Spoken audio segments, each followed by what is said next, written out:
The failure of a Trident missile test has provided plenty of turbulence for the British government over the last few days after it was accused of trying to cover up the incident. However, reports now suggest it wasn't Downing Street which took the decision to keep the public in the dark. RT correspondent Marina Portnaya has details.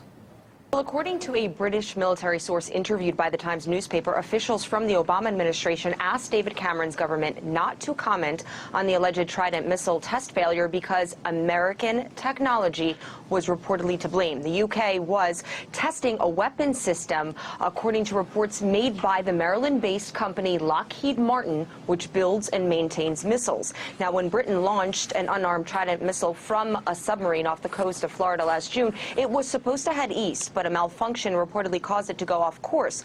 A U.S. official told CNN the missile electronics detected an anomaly triggering an automatic self-destruction. Now, apparently, the British submarine successfully carried and launched the missile. The part that allegedly went wrong was the U.S. proprietary technology.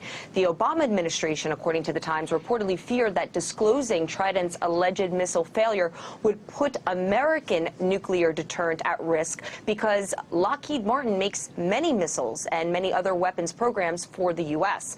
It's possible the Obama administration worried about similar problems with other missiles.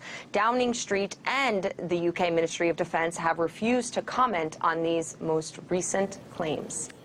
Earlier, the British Prime Minister had refused to say whether she had been aware of the Trident missile failures ahead of a parliamentary vote on actually renewing the country's nuclear deterrence system. Theresa May faced some pretty uncomfortable questions from the BBC.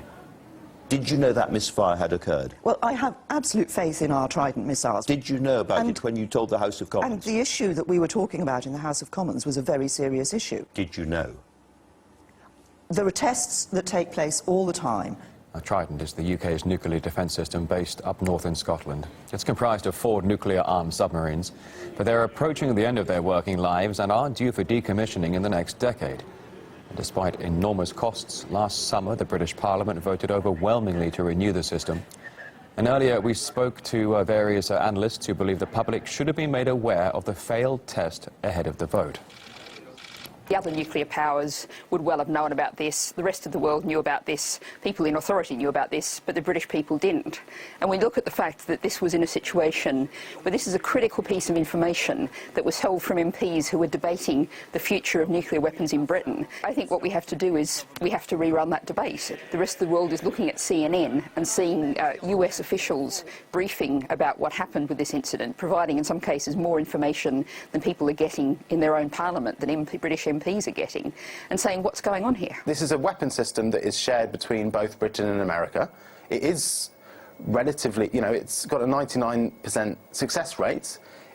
I don't think that's really going to change anybody's calculus in terms of deterrence. A 99% success rate is a threat for sure. So I think this has been sat on because it's embarrassing, not because there's any real national security interest in keeping all of the details quiet like the government is trying to. All right, up next here on RT International, going underground on the controversies around the nuclear program Trident in the UK. And for others, we'll show you a report on the horrific aftermath of Hurricane Katrina, one of the most violent storms in the history of America.